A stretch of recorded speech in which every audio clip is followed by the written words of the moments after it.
Hello everyone, welcome to our school's YouTube channel. Today we are going to discuss about time and motion. Motion यानी गति, time का मतलब समय। Road पे जब हम लोग निकलते होंगे तो आप लोगों को बहुत सारे ऐसे ऑब्जेक्ट हैं जो चलते फिरते दिखाई देते होंगे, बहुत सारे ऐसे ऑब्जेक्ट हैं जो रुके हुए भी दिखाई देते हैं। तो हम लोग कैसे पता लगाएंगे कि कौन सा ऑब्जेक्ट मोशन में है, कौन सा ऑब्जेक्ट रेस्ट में है? तो देखिए, कौन सा ऑब्जेक्ट मोशन में है, कौन सा ऑब्जेक्ट रेस्ट में है, इसको हम लोग कैसे पता लगाएंगे, कब पता लगा पाएंगे? जब हम लोग जानेंगे कि ये मोशन होता क्या है, व्हाट इज़ मोशन। तो देखिए, जब कोई एक ऑब्जेक्ट, सपोज जैसे मान लीजिए कि मेरे पास ये एक सपोज दैट कि ये कोई बस वगैरह है और ये कोई कार है और ये बस इधर जा रही है और ये कार इधर जा रही है, ठीक है। ये बस इधर जा रही है और ये कार इधर जा रही है। तो ये दोनों का अगर हम इन दोनों को एक दूसरे का रेफरेंस पॉइंट लें तो ये इसके रेफरेंस में मोशन में है और ये जो है ये इसके रेफरेंस में मोशन में है, दोनों एक दूसरे के रेफरेंस में मोशन में है। तो हम लोग क्या कहेंगे कि ये जो ऑब्जेक्ट है ये मोशन में है। या फिर आप लोग ये सोचो कि कोई एक पेड़ है, ठीक है, और उस पेड़ जो है वो क्या है, वो रेस्ट में है, ठीक है, और इसके चारों तरफ कुछ बर्ड जो है वो उड़ रही है, ठीक है। तो हम इस ट्री को, इस पेड़ को अगर हम इन बर्ड्स का रेफरेंस पॉइंट लेते हैं तो इसके रेफरेंस में ये जो बर्ड है ये क्या है, मोशन में है, क्या करिए, मूव कर रही है। तो मोशन लोग ऐसे ही पता लगाते हैं कि जब कोई एक ऑब्जेक्ट दूसरे ऑब्जेक्ट के रेफरेंस में मोशन में हो तो उसको हम लोग मोशन कहते हैं, कि वो ऑब्जेक्ट जो है वो मोशन में है, गति में है। लेकिन अगर वही कोई ऑब्जेक्ट दूसरे के रेफरेंस में अपना अगर पोजीशन नहीं चेंज कर रहा हो तो अगर वो मोशन में भी है तो हम लोग क्या कहते हैं कि वो रेस्ट में है। कैसे वो मोशन, क्यों कह रहे हैं कि वो मोशन में भी है लेकिन तभी वो रेस्ट में कहलाता है? सपोज डैट, मान लो आप लोग कि ये एक रोड है, ठीक है, और इस रोड पर यहाँ ये पहला कार हुआ और ये दूसरा कार हुआ, ठीक है, और ये दोनों कार को हम जो है इन दोनों कार को एक दूसरे का रेफरेंस पॉइंट मान लेते हैं, ठीक है। इन दोनों कार को हम एक दूसरे का रेफरेंस मानते हैं। ये सपोज डेट हो गया कार ए और ये हो गया कार बी, ठीक है। तो ये कार ए जो है और ये कार बी जो है वो दोनों के दोनों एक ही स्पीड से, ये स्पीड क्या है नहीं है इसके बारे में हम लोग आगे पढ़ेंगे, लेकिन अभी इस टर्म को समझिए आप लोग कि अगर कोई दो कार एक ही स्पीड से एक ही साथ आगे बढ़ रही है और दोनों को हम अगर एक दूसरे का रेफरेंस पॉइंट लिए हैं तो इन दोनों को क्या कहेंगे कि क्या ये दोनों कार एक दूसरे के रेफरेंस में, क्या ये दोनों मोशन में है? नहीं है मोशन में। क्यों मोशन में नहीं है? क्योंकि ये जो दोनों कार है ये एक दूसरे के रेफरेंस में अपना पोजीशन चेंज नहीं कर रहा है, और एक दूसरे के रेफरेंस में अपना पोजीशन नहीं चेंज कर पाने की वजह से अगर कार ए और कार बी को एक दूसरे का रेफरेंस माने हैं हम लोग तब, तो यहाँ हम लोग क्या कहेंगे कि दोनों चल रही है, दोनों भले ही, लेकिन एक ही स्पीड एक ही साथ चलने की वजह से एक दूसरे का रेफरेंस पॉइंट जो है इनका जो रेफरेंस इन दोनों को एक दूसरे का रेफरेंस लिए हैं और इन दोनों के रेफरेंस के दोनों को एक दूसरे के रेफरेंस है, तो पोजीशन जो है वो एक दूसरे के रिस्पेक्ट में चेंज नहीं कर रहे हैं। और इस वजह से हम लोग क्या कहेंगे कि ये जो दो कार है ये मोशन में नहीं है। लेकिन हम क्या करें कि हम इनका रेफरेंस पॉइंट ही चेंज कर देते हैं। इसका रेफरेंस पॉइंट हम इस रोड को मान लिए, ठीक है, और इसको भी इसका रोड को मान लिए। अगर हम रोड के रिस्पेक्ट में देखें या फिर कोई यहाँ एक इंसान खड़ा है, ठीक है, रोड के किनारे में यहाँ कोई इंसान खड़ा है और इसके पोजीशन में ये जो दो कार, अगर इसके पोजीशन कैरी में अगर हम इसको रेफरेंस ले लें इन दोनों कार्स का, तो ये जो दोनों कार्स हैं इस आदमी के रिस्पेक्ट में अपना पोजीशन चेंज कर दी, दोनों कार। तो हम क्या कहेंगे कि इसके रिस्पेक्ट में तो ये अपना पोजीशन चेंज किया, तो हम लोग इसके रिस्पेक्ट में अगर देखते हैं तो हाँ ये कार जो है मोशन में है। लेकिन जब इन दोनों कार को एक दूसरे के रिस्पेक्ट में देखा जाएगा, एक दूसरे के रेफरेंस में लेके देखा जाएगा, तो ये कार जो है ये आपका मोशन में है, सॉरी, अगर इन दोनों को अगर एक दूसरे का रेफरेंस लेते हैं तो ये आपका कार मोशन में होते हुए मोशन में नहीं है। लेकिन अगर इस मैन, ये जो मैन खड़ा हुआ है यहाँ, इसके रिस्पेक्ट में ये कार जो अपना पोजीशन चेंज किया, तो ये जो है, ये कार जो है दोनों वो मोशन में कहलाएंगी। तो इसलिए कहा जाता है कि मोशन जो है वो रेस्ट का रिलेटिव टर्म है। मोशन और रेस्ट एक दूसरे का रिलेटिव टर्म है। क्यों है? क्योंकि बहुत सारे ऐसे ऑब्जेक्ट हैं जो अगर एक दूसरे के रेफरेंस में अगर उनका पोजीशन देखा जाए तो वो चेंज मोशन में है, लेकिन पोजीशन ही चेंज कर रहे हैं, तो वो रेस्ट में कहलाती हैं। वो ऑब्जेक्ट क्या कहलाएंगे? रेस्ट में। लेकिन अगर वही कोई दूसरा पोजीशन अगर लिया जाए, पोजीशन रेफरेंस चेंज कर दिया जाए कोई, तो उसके रिस्पेक्ट में वो अपना पोजीशन क्या कर रहा है? चेंज कर रहा है। अगर देखा जाए तो सारी ऑब्जेक्ट किस चीज़ पर है? अर्थ पर है। और अर्थ जो है वो लगातार सन के चारों तरफ चक्कर काट रहा है, अपने एक्सिस पर रोटेट भी कर रहा है। तो अगर हम लोग अर्थ के रिस्पेक्ट में सारे ऑब्जेक्ट को देखें तो सारा का सारा ऑब्जेक्ट ही मोशन में है ना। लेकिन हम लोग क्या करते हैं? हम लोग रेफरेंस डिसाइड करते हैं कि नहीं, इस ऑब्जेक्ट हम इसको रेफरेंस पॉइंट लेते हैं और उस रेफरेंस पॉइंट के रिस्पेक्ट में हम लोग देखते हैं कि जो ऑब्जेक्ट है वो पोजीशन चेंज कर रहा है या नहीं। और अगर वो पोजीशन उस रेफरेंस पॉइंट के रिस्पेक्ट में अगर वो ऑब्जेक्ट जो अपना पोजीशन अगर चेंज कर रहा हो, डैट मीन्स आपका जो ऑब्जेक्ट है, जिस भी ऑब्जेक्ट को आप लिए हो, कार लिए हो, बस लिए हो, ट्रक लिए हो, जो भी लिए हो, वो ऑब्जेक्ट जो है उसके रिस्पेक्ट में अगर पोजीशन चेंज कर रहा है तो वो आपका मोशन में है। और अगर उसके रेफरेंस में, उसके रिस्पेक्ट में अगर आप किसी दूसरे ऑब्जेक्ट के रिस्पेक्ट में अगर कार बस जो भी है वो अगर आपका पोजीशन चेंज नहीं, यहाँ तक हम भी यहाँ ऐसे चल रहे हैं और इस वॉल के रिस्पेक्ट में अगर मेरा पोजीशन बार बार चेंज हो रहा है तो डैट मीन्स हम भी मोशन में है। अगर इस वॉल के रेफरेंस को हम लिए और इसके रेफरेंस में अगर मेरा पोजीशन चेंज नहीं हो रहा है, मतलब हम रेस्ट में है, मेरा पोजीशन चेंज नहीं हो रहा है तो हम रेस्ट में है। तो इसी वजह से जो आपका मोशन और रेस्ट है ये रिलेटिव टर्म्स होते हैं। और मोशन आपका क्या है कि जब कोई एक ऑब्जेक्ट दूसरे ऑब्जेक्ट के रेफरेंस में या रिस्पेक्ट में अगर आपका पोजीशन लगातार चेंज कर रहा हो तो वो ऑब्जेक्ट आपका मोशन में कहलाता है। ठीक है, तो आई होप आप लोगों को समझ में आ गया होगा कि मोशन क्या होता है और मोशन और रेस्ट एक दूसरे का रिलेटिव टर्म क्यों होता है। और रेस्ट क्या होता है? अगर कोई ऑब्जेक्ट स्टेशनरी हो, अपना पोजीशन चेंज ना कर रहा हो किसी दूसरे ऑब्जेक्ट के रिस्पेक्ट में, तो वो ऑब्जेक्ट क्या होता है? वो रेस्ट में होता है। ठीक है, तो आई होप आप लोगों को समझ में आ गया हो कि ये मोशन क्या होता है।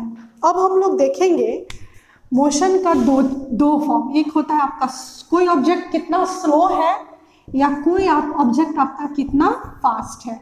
ठीक है, कोई ऑब्जेक्ट कितना स्लो है या फास्ट है, इसका भी अंदाजा हम लोग दो कार्स की हेल्प से ही पता लगाएंगे। सपोज डैट यही हम एग्जांपल लेते हैं यहीं के कार का। ठीक है, यहाँ भी हम कार लेते हैं ए और बी। ठीक है, सपोज डैट ये रोड है आपका और इस रोड पर आपका ये ए कार है और ये बी कार है। ये कार हो गया ए और ये हो गया बी, और ये दोनों की दोनों कार जो है ये मोशन में है। और ये जो है आपका, ये suppose date 10 kilometre per hour की स्पीड से चल रहा है और सपोज डेट कि ये जो कार है ये 20 किलोमीटर पर आवर की स्पीड से चल रहा है। तो आप लोग बहुत अच्छे से बता सकते हो कि कौन सी कार स्लो है और कौन सी कार फास्ट है। ऑफ कोर्स ये जो कार बी है ये फास्ट है और ये जो कार ए है ये स्लो है इसके रिस्पेक्ट में। ठीक है, तो ये कार जो है ये कार जो है ये फास्ट है और ये कार जो है ये इसके रिस्पेक्ट में स्लो है। तो इस तरह से हम लोग स्लो और फास्ट बताते हैं कि कौन सी ऑब्जेक्ट, अगर कोई ऑब्जेक्ट बहुत फास्ट चल रहा हो दूसरे के रिस्पेक्ट में तो वो आपका फास्ट मोशन में है। अगर कोई ऑब्जेक्ट दूसरे कार के रिस्पेक्ट में या किसी तीसरे कार के रिस्पेक्ट में बहुत फास्ट स्लो चल रहा हो तो उसके रिस्पेक्ट में आपका स्लो में है, स्लो मोशन में है। तो ये आपका हुआ मोशन। मोशन क्या हुआ? रेस्ट में ऑब्जेक्ट कैसे होते हैं, फिर आपका ऑब्जेक्ट स्लो मोशन में कैसा होता है, फास्ट मोशन में कैसा होता है। तो इतना टर्म आई होप आप लोगों को समझ में आ गया हो। अब हम लोग देखेंगे स्पीड के बारे में। क्या के बारे में देखेंगे हम लोग? Speed. What is speed? Speed कैसे किसी ऑब्जेक्ट का हम लोग स्पीड क्या होता है। तो देखिए अभी हम यहाँ पे आप लोगों को एग्जांपल दिए स्लो और फास्ट के टाइम कि अगर कोई कार 20 किलोमीटर पर आवर की स्पीड से चल रही है और एक कार है जो 10 किलोमीटर पर आवर की स्पीड से चल रही है, तो आपका ये फास्ट हो गया और ये स्लो हो गया। तो वैसे ही आप तो स्पीड को इन्हीं चीज़ों से डिटरमाइन किया जाता है। जैसे कोई ऑब्जेक्ट कोई पर्टिकुलर डिस्टेंस यानी क्या, दूरी, कोई ऑब्जेक्ट कोई पर्टिकुलर डिस्टेंस एक unit of interval of time में कितना दूरी तय किया, उससे हम लोग उस ऑब्जेक्ट का स्पीड डिटरमाइन करते हैं। क्या करते हैं? उससे उसका स्पीड डिटरमाइन करते हैं। जैसे कोई ऑब्जेक्ट कितना डिस्टेंस ट्रैवल किया, और ट्रैवल किया तो वो कितने टाइम में ट्रैवल किया, इस चीज़ से हम उस ऑब्जेक्ट का स्पीड डिटरमाइन करते हैं। और इसी तरह से हम लोग स्पीड का फॉर्मूला आपका लिखते हैं क्या, स्पीड इज इक्वल टू हो जाता है आपका डिस्टेंस बाय टाइम। क्या हो जाता है? स्पीड अगर किसी ऑब्जेक्ट का निकालना हो तो स्पीड इज इक्वल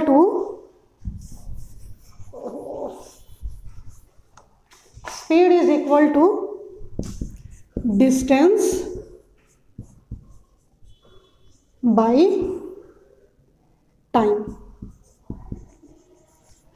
तो इस तरह से हम लोग स्पीड जो है वो किसी ऑब्जेक्ट का फाइंड करते हैं, निकालते हैं, और ये होता है आप किसी ऑब्जेक्ट का स्पीड। जैसे सपोज डैट कोई दो कार लेते हैं, ठीक है, वो मान लीजिए कोई ए कार है और वो ए कार आपका 10 किलोमीटर का डिस्टेंस तय किया। कोई ए कार है वो 10 किलोमीटर का डिस्टेंस तय किया, ये आपका डिस्टेंस हो गया किसी कार का, और कितने समय में तय किया, तो सपोज डैट 5 आवर में तय किया, ठीक है। और हमको इस ए कार का अगर स्पीड निकालना है तो हम क्या करेंगे, तो इसका क्या कर देंगे, speed is equal to distance by time कर देंगे। तो क्या हो जाएगा 10/5, 5 2 जा 10 is equal to 2 kilometre per hour की स्पीड से ये जो कार है वो आपकी ए कार चल रही है। और अगर सपोज डैट अगर आपका डिस्टेंस दे दिया, स्पीड दे दिया, और कहे कि वो कार कितना टाइम में वो डिस्टेंस कवर किया, या कितने कि मतलब कोई भी अगर आपका इसका उल्टा कर, जैसे अभी आपका स्पीड हम पूछें, क्वेश्चन में कभी कभी क्या करता है कि आपका स्पीड दे देता है, टाइम दे देता है, और आपको डिस्टेंस निकालना होता है कि कोई ऑब्जेक्ट है जो इतने की स्पीड से चल रही है, इतने टाइम में वो अपना दूरी कवर कर लिया, तो वो कार जो है वो कितना का दूरी इतने टाइम और इतने स्पीड में कवर किया। तो इसके लिए आप लोग क्या करोगे, बस उलट पुलट कर दोगे, थोड़ा सा बस काम यहाँ पे रहता है, ज़्यादा नहीं। क्या करोगे कि यहाँ ये जो आप लोग ऐसे ये मैथ में पढ़े होंगे कि क्या कर दोगे, हमको यहाँ टाइम दिया है, स्पीड दिया है, तो डिस्टेंस निकालने के लिए क्या करेंगे कि टाइम को स्पीड के साथ मल्टीप्लाई कर देंगे, स्पीड इनटू टाइम, और जो भी आपका दिया हुआ हो उस यूनिट पे बैठा के आप अपना डिस्टेंस निकाल सकते हो। और अगर टाइम अगर कह दिया कि हाँ इतना दूरी कवर किया, इतने की स्पीड से कवर किया, तो कितने समय में वो दूरी कवर किया, अगर वो निकालना हो तब क्या करोगे आप लोग, तो इसका भी बस उल्टा कर, इसका जैसे टाइम निकालने का आपका हो जाएगा डिस्टेंस बाय स्पीड। ये हो गया आपका टाइम निकालने का फॉर्मूला, ये डिस्टेंस निकालने का और ये स्पीड निकालने का। अगर नोट कर सकते हो तो नोट डाउन कर लो, अदरवाइज स्क्रीनशॉट ले लो, जो भी आपको सही लगे। अब हम लोग देखेंगे मेज़रमेंट ऑफ टाइम। टाइम का मेज़रमेंट कैसे किया जाता है, पहले के लोग कैसे टाइम देखते थे। देखो क्लास, ये जितनी भी चीज़ें हम लोगों को आसपास दिखाई देती हैं, इन सबके पीछे अपना स्टोरी है, सबके पीछे। यहाँ तक कि टी भी है, चाय पत्ती जिसको हम लोग कहते हैं, उसके पीछे भी अपना कहानी एक है। आप लोग सिल्क वॉर्म के बारे में पढ़े होंगे, उसके पीछे भी अपना एक स्टोरी है। वैसे ही टाइम के पीछे भी एक अपना स्टोरी है कि टाइम, जैसे हम लोग देखते हैं कि घड़ी ले लिया, हाँ ये जो काटा है यहाँ दिखा रहा है, इतने बज रहा है, जो हम लोगों को दिखाई देता है, इतना सिंपली हम लोग देख पाते हैं समय। ये सब के पीछे बहुत थोड़ी छोटी सी स्टोरी भी है सबके पीछे। और इतने मशक्क़त के बाद आज हम लोग इतने आसानी से अपना लाइफ जी पा रहे हैं। बहुत साइंस डेवलप कर चुका है, अभी और भी डेवलपमेंट बाकी है, लेकिन बहुत हद तक डेवलप हो चुका है।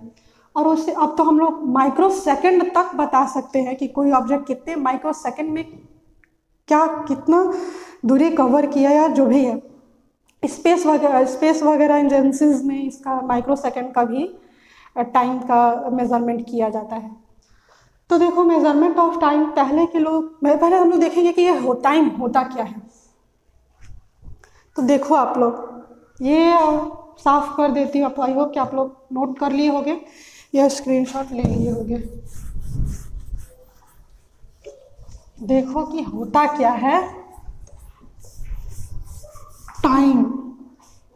देखो किसी दो इवेंट के बीच का जो गैप होता है, कोई दो इवेंट के बीच के गैप को, इंटरवल को हम लोग टाइम कहते हैं। कि कोई दो इवेंट, जैसे कोई एक घटना भी हुआ और उसके जस्ट कुछ समय बाद, सेकंड बाद, माइक्रो सेकंड बाद जो भी है, उसके बाद आपका जो दूसरा इवेंट हुआ, तो उस बीच का जो इंटरवल है वो आपका कहलाता है टाइम।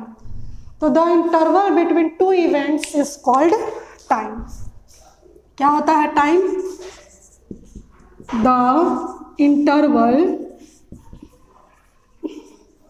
बिटवीन टू इवेंट्स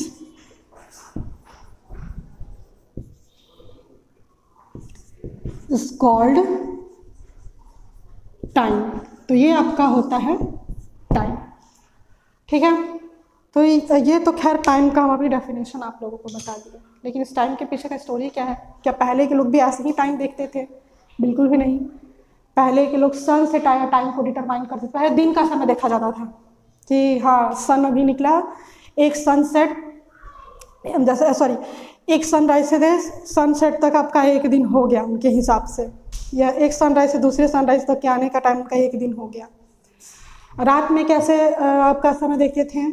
तो बहुत बाद में पता चला मून के हेल्प से भी वो पहले के जो लोग हैं, आप लोगों की दादी नानी, आज भी नानी लोग जो है या दादी लोग मून को देख के बता देती हैं कि कितना, एकदम करेक्ट टाइम तो नहीं बता पाती हैं जैसा घड़ी हम लोगों को बता पाता है, लेकिन हाँ एक अंदाज़ा कितना समय हो रहा होगा इसका पता चल जाता है कि हाँ लगभग 12 बज रहा होगा, 1 बज रहा होगा, जो भी है रात का, आपका उससे समय का पता चल जाता है। अभी तो खैर हमारे पास वॉच क्लॉक होता है और उसके हेल्प से हम लोग टाइम का पता लगाते हैं, लेकिन पहले के लोग ऐसे नहीं करते थे। पहले के लोग सन की हेल्प से, मून की हेल्प से टाइम का पता लगाते थे। मंथ कैसे पता चलता था? तो एक न्यू मून आया, फिर दूसरे न्यू मून को आने में जितना टाइम लगा वो एक मंथ हो गया। एक 1 ईयर कैसे पता चलता था?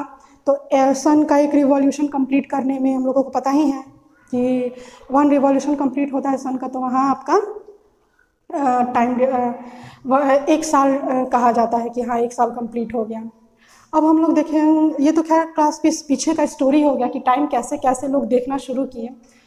फिर आपका बाद में ऐसे देखते देखते पहले सन, फिर मून, फिर आपका अर्थ भी कुछ हेल्प करा आपका समय देखने में। फिर बाद में हम लोगों को एक इंस्ट्रूमेंट का पता चला और उसके हेल्प से हम लोग टाइम मेज़र करना सीखे उसी से। हालांकि पहले के लोग आपको sundial, hourglass, sundial आप लोग क्या होता है कि एक प्रॉपर एक अरेंजमेंट होता है और उस अरेंजमेंट में सन का रिफ्लेक्शन, सन के लाइट से उसके का रिफ्लेक्शन शैडो बनता है लैंड पर, और उस शैडो से लोग टाइम का डिटरमाइन करते हैं कि कितना टाइम हो रहा है। आपका आवर ग्लास आप लोग देखे होंगे, स्टैंड ग्लास देखा होगा आप लोग, देखे होंगे आप लोग कि ऊपर कुछ इस शेप का, बहुत अच्छा तो नहीं बना पाएंगे, कुछ इस शेप का आपका रहता है और इसमें इसमें सैंड भरा हुआ रहता है और इसमें एक छोटा सा होल होता है और इस होल में से थोड़ा थोड़ा आपका सैंड गिरता है और प्रॉपर ये का उसका भी आवर रहता है कि 6 घंटा या 12 घंटा की अप्रॉक्स रहता है कि हाँ इतने घंटे में आपका इसमें का सैंड जो इतने में इसमें आ जाएगा। फिर उसको उल्टा करके रख दो तो फिर उतना ही टाइम लगता है आपका आने में। तो इस तरह से लोग समय का पता लगाते थे। फिर है आपका कि कैसे हम लोग क्लॉक कैसे हम लोग यूज़ करना सीखे, कैसे क्लॉक आया। ये आपका क्लॉक का, हालांकि टाइम को मेज़र करना बहुत ही पहले मुश्किल काम था, लेकिन बाद में इसको हम लोग मुश्किल चीज़ को आसान बना दिए कुछ इंस्ट्रूमेंट वगैरह के हेल्प से। और उसमें हम लोग पहले देखेंगे क्या, सिंपल पेंडुलम के बारे में। ये सिंपल पेंडुलम आपका एक ऐसा डिवाइस है जो पीरियोडिक मोशन प्रोड्यूस करता है, और इसी से आपका क्लॉक भी आया, डिस्कवरी आपका उसका हुआ। तो ये आपका पीरियोडिक मोशन क्या है, ये सिंपल पेंडुलम क्या होता है, तो आप देखो मैं बता रही हूँ।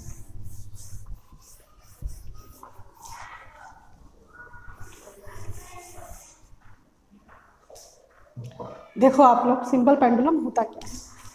ये एक रोप लिया मैंने और इसमें एक स्ट्रिंग ऐसे फिक्स कर दिया, और एक स्ट्रिंग में यहाँ एक गोल ऐसे मास का एक ऑब्जेक्ट मैंने फिक्स कर दिया, और इसको हम लोग कहते हैं बॉब। क्या कहते हैं इसको?